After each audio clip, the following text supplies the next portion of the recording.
Today, I want to discuss some more fights that Dana White has recently announced, a few main events of some fight nights, and of course the UFC 327 pay-per-view event, the big announcement of the weekend. And these fights aren't huge, not a bunch of crazy matchups that Dana White has announced, but I still figured that I'd want to talk about it anyway because, there's not a lot to talk about and the fights are good. So the first one that I wanted to talk about was Mike Malott and Gilbert Burns being the main event of UFC Fight Night Canada. Absolutely unreal, insane, pitiful main event, man.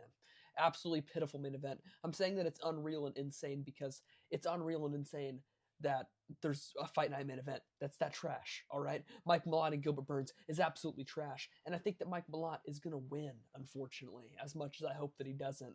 I think it's going to happen. Gilbert Burns is on an absolute skid right now. He has not looked good in his recent fights. Lost to Bilal Muhammad, didn't do anything in that fight, got knocked out brutally by Jack Della Maddalena, got knocked out by Michael Morales, got 50-45 and destroyed by Sean Brady. He's on a bad 4-fight losing skid right now, and I think it's going to continue against Mike Malott because Mike Malott is a decent fighter with some good, well-rounded abilities, and he's on a little win streak, beat Kevin Holland and was looking good against Neil Magny and beat Trevin Giles. And yeah, dude, Mike Malott kind of sucks, man. He really kind of sucks, and this is definitely a winnable fight for Gilbert Burns, but I don't know if Gilbert Burns is going to get it done, man. He has not looked good recently in his recent fights, and I kind of feel like he's going to get beat because what does he even do anymore, man? I mean, what does Gilbert Burns even do good anymore? I haven't really seen him successfully do much. I feel like in his recent fights, I feel like on every single fight on this 4-fight skid that he's on, I've just kind of seen him like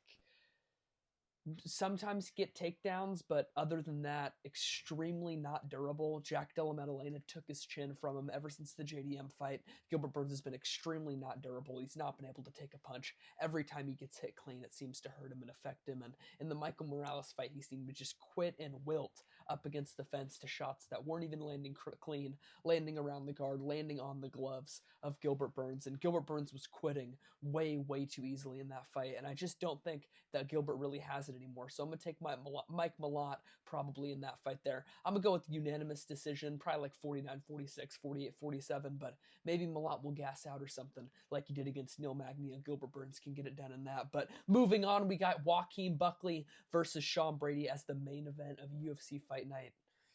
I don't know. I actually can't remember. So I don't want to restart this, so I'm not going to...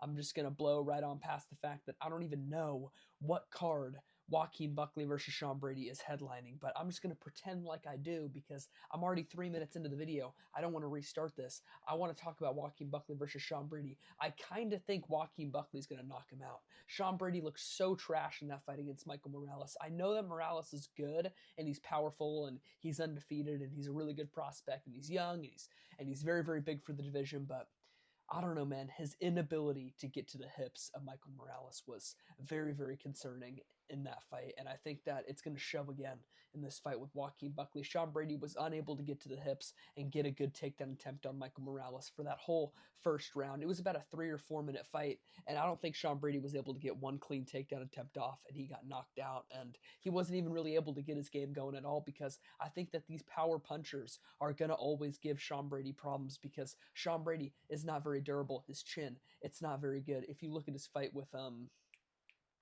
Bilal Muhammad. Bilal Muhammad was tagging him up, and he even TKO'd him, standing TKO. And Sean Brady just kind of like ate a bunch of pancake shots from Bilal Muhammad and just didn't throw back and got standing TKO'd on the feet. And he seems to quit very easily in a lot of his fights. And I think that in a 5-round fight, Joaquin Buckley is going to get the upper hand and get the better of Sean Brady eventually in this fight. If you look at Joaquin Buckley's fight with Kamaru Usman, in round 5, he took Kamaru Usman to deep waters, man. Round 5, he was really pouring it on Kamaru. That was the only round that he won. It was the only round where he was able to stuff even a single takedown, and he stuffed like 7 or 8 takedowns in that fight, or in that round. And he looked really good in that round. He was really pouring it on Usman, and I feel like he's going to probably do the same to Sean Brady in their fight. I think that's a very good main event.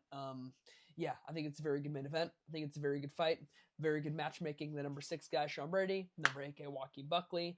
both coming off of a loss, both very exciting fighters, both very skilled fighters in the welterweight division, both very highly ranked, have some very good wins, and yeah, I think that they're going to put on a very great fight. But moving on, the actual fight that I wanted to talk about, the most important fight that Dana White announced, we got Joshua Van taking on Tatsuro Taira for the for the flyweight championship. I think that Tatsuro Taira is going to beat Joshua Van. I don't even consider Joshua Van as a champion, really. That was a very weird fight with Alexandre Pantoja, as Pantoja, of course, fell on his arm and broke it in like the first 20 seconds. But Van has really not done much, in my opinion, to prove to me that he's going to be better than these other guys at the very top, like Kopp or Taira or Pantoja, because I picked Pantoja to beat him in their fight, and I think that Pantoja would probably still beat him when he comes back, and I think that Manel Kopp would knock him out as well, and I think that Taira is probably going to finish him on the ground, because these guys have an X factor that I don't really think that Joshua Van has, like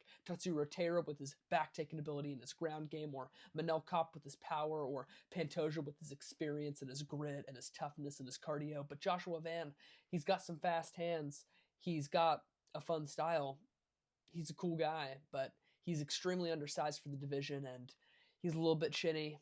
And I don't really think he's going to have much for Tatsuro Taira's ground game. I think that Taira's going to get him down and get his back and win some exchanges and win enough to definitely get the job done and maybe even finish Joshua Van on the ground. I was very, very impressed with Tatsuro Taira's fight with Brandon Moreno, his ability to keep Brandon Moreno's back and flatten him out on his belly and keep him there. I get that the stoppage was a little bit early, but he really had Moreno pinned, flattened out on his stomach, not moving. And couple more shots, it would have been a very good stoppage. So I rate that win extremely highly for Tatsuro Taira, and I think that Taira is going to carry that momentum to beating Joshua Van. I think he's probably going to take Joshua Van's back a couple times throughout this fight and maybe beat him by decision, or maybe he could finish Joshua Van in the later rounds. We'll see. Or maybe if he gets a finish on Joshua Van, it'll have to be in the earlier rounds, because I have a feeling Taira's gas tank is not going to hold up in the fourth and fifth round if it gets there, because in the Royval fight, he did kind of get exposed when Royval was able to pour it on him in the later rounds, in the later exchanges, and I think that's maybe where Van could get some good shots off and maybe win this fight. Is Joshua Van's like way of winning this fight, I think, is just to stuff the takedowns and maybe pour it on him in the later rounds. I don't think Joshua Van's going to catch Taira with one punch and knock him out. Taira's got a good chin. He's tough. He's very big for the division, but Taira's boxing is not very good. He's definitely there to be hit. He's not very fast, and he definitely relies on his grappling to win fights. So if Joshua Van can stuff the takedowns, maybe he could win that fight. But if you guys agree with my takes, comment down below. Let me know. Like the video if you guys like the video. I want to hear whatever your guys' thoughts are. Please boost the algorithm, blow up my content, man, make me go viral, all that good stuff. But yeah, if you guys agree with my picks, let me know. If you guys don't, let me know as well. Like the video if you like the video, subscribe to my channel, and as well.